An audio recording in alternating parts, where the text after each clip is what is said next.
Hello दोस्तों, स्वागत है आपका एक और वीडियो में।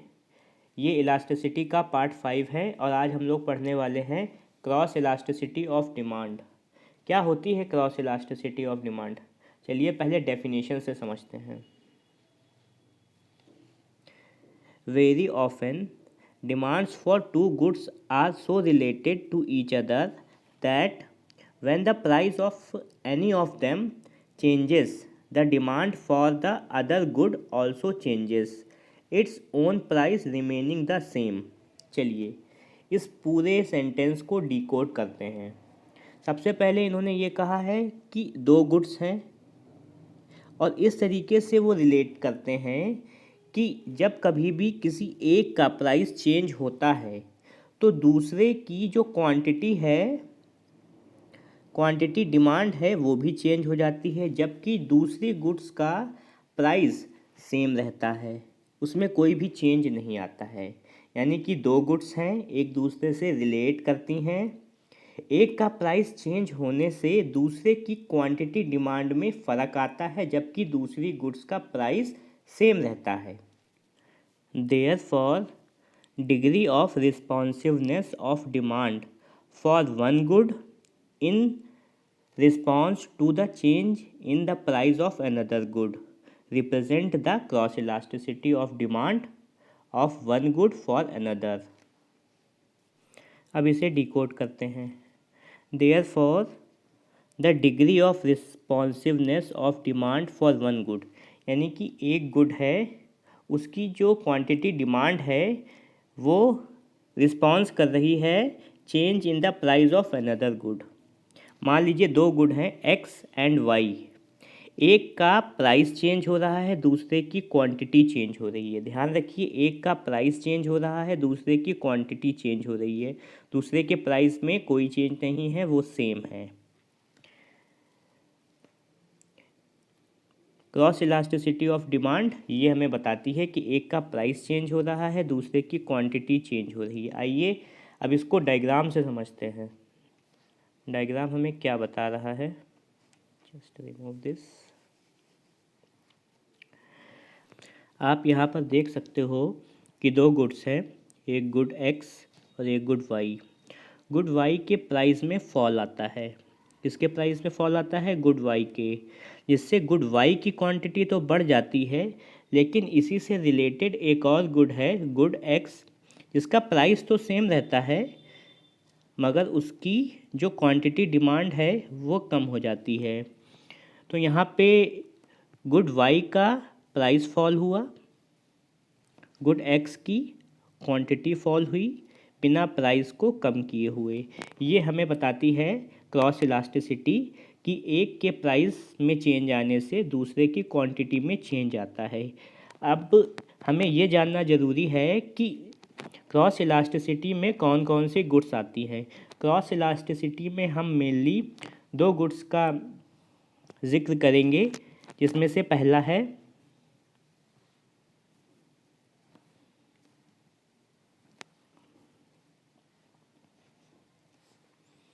सब्स्टिट्यूट गुड, दूसरा है कॉम्प्लीमेंट्री गुड। सब्स्टिट्यूट गुड को हम लोग बोलते हैं स्थानापन्न वस्तुएं और कॉम्प्लीमेंट्री को हम लोग बोलते हैं पूरक वस्तुएं। तो सब्स्टिट्यूट गुड्स का एक एग्जाम्पल है टी एंड कॉफ़ी, जो हमें बताता है कि टी का प्राइस बढ़ने से कॉफ़ी की क्वांटिटी बढ़ जाएगी। और यहाँ पर सीधा संबंध होता है। क्या होता है? सेम डायरेक्शन में बढ़ेंगे या फिर सीधा संबंध होता है। इसी तरीके से कॉम्प्लीमेंट्री गुड्स यानी कि पूरक वस्तुएं, जैसे कि कार एंड पेट्रोल। यहाँ पर पेट्रोल का दाम बढ़ने पर जो पेट्रोल की कार हैं उनकी क्वांटिटी कम हो जाएगी। आप देख रहे हो पेट्रोल का प्राइस बढ़ रहा है, कार की क्वांटिटी कम हो रही है। यहाँ पर इन्वर्स रिलेशनशिप है, यानी कि यहाँ पर उल्टा संबंध है, उल्टा संबंध है। तो इस तरीके से हमने जाना कि क्रॉस इलास्टिसिटी में हम लोग दो गुड्स की बात करेंगे, सब्स्टिट्यूट गुड और कॉम्प्लीमेंट्री गुड, और इनके बीच में किस तरीके का संबंध होता है। सब्स्टिट्यूट गुड या स्थानापन्न वस्तुओं में सीधा संबंध होता है, कॉम्प्लीमेंट्री गुड्स में इन्वर्स रिलेशनशिप होता है प्राइस और क्वांटिटी में।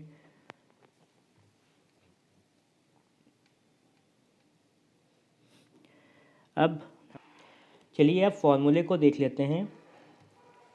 Coefficient of elasticity of demand of X for Y, of X for Y, यानी कि वाई के प्राइस चेंज होने से एक्स की क्वांटिटी डिमांड पर क्या फ़र्क पड़ेगा। इसका फॉर्मूला है percentage change in the quantity demand of x upon में percentage change in the price of good y. तो यहाँ पर कॉज क्या है, वाई गुड के प्राइस में चेंज आना, ये हमारा कॉज है। और इफ़ेक्ट क्या है, इफ़ेक्ट है हमारा वाई गुड की क्वांटिटी में चेंज आना। और इसके फॉर्मूले को हम लोग लिखेंगे कैसे, इसका फॉर्मूला है ये, डेल्टा क्यू एक्स अपॉन में delta P Y into P Y upon में क्यू एक्स। आप यहाँ पर देख सकते हो कि जो प्राइस है वो वाई का है और क्वांटिटी है वो एक्स की है। इसको निकालेंगे कैसे, चलिए सॉल्व करते हैं इसको।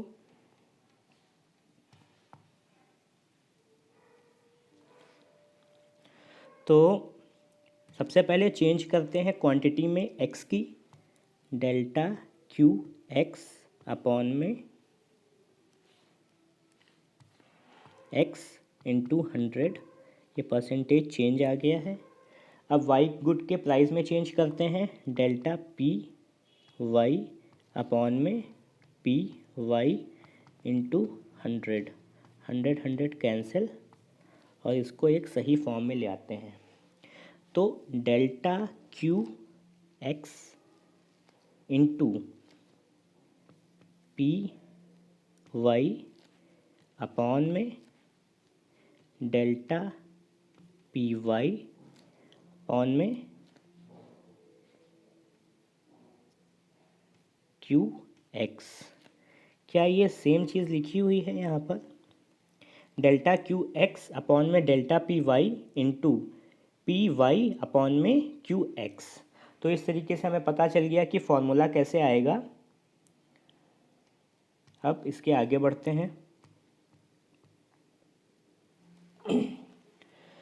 तो क्रॉस इलास्टिसिटी ऑफ डिमांड में हम लोग दो गुड्स को पढ़ेंगे, पहली है सब्स्टिट्यूट गुड और दूसरी है कॉम्प्लीमेंट्री गुड्स। ये क्या होती हैं, as we seen in the example of tea and coffee above. इससे पहले जो हम लोगों ने डायग्राम देखा वो टी और कॉफ़ी का था। When two goods are substitute goods, यानी कि अगर दो गुड्स स्थानापन्न वस्तुएं हैं ऑफ ईच अदर, एक दूसरे की, then a result of rise in the price of one good, the quantity demand of another good increases। तो एक गुड के प्राइस अगर राइज होता है तो दूसरे गुड की डिमांड इंक्रीज हो जाती है। इससे हमें पता क्या चलता है, therefore the cross elasticity of demand between two substitute goods is positive. Okay, that is in response to the rise in the price of one good, the demand for another good rises. Substitute goods are known as competing goods. On the other hand,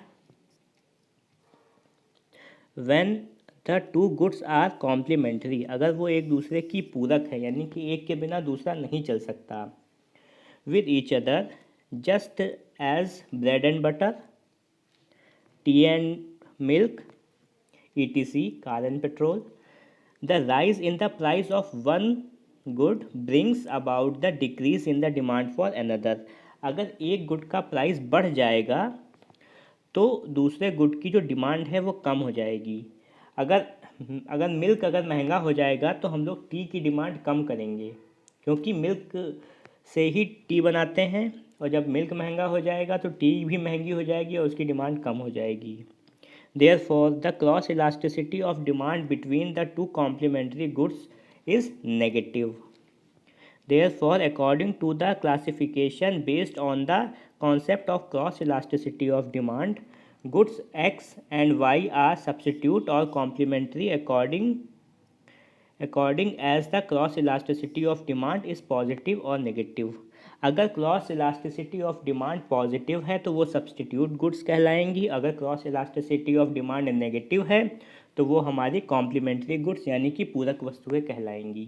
इस तरीके से हमारी पूरी cross elasticity of demand complete होती है। उसमें दो goods होती हैं, जिसमें एक गुड्स का प्राइस और दूसरे गुड्स की क्वांटिटी को हम लोग लेते हैं।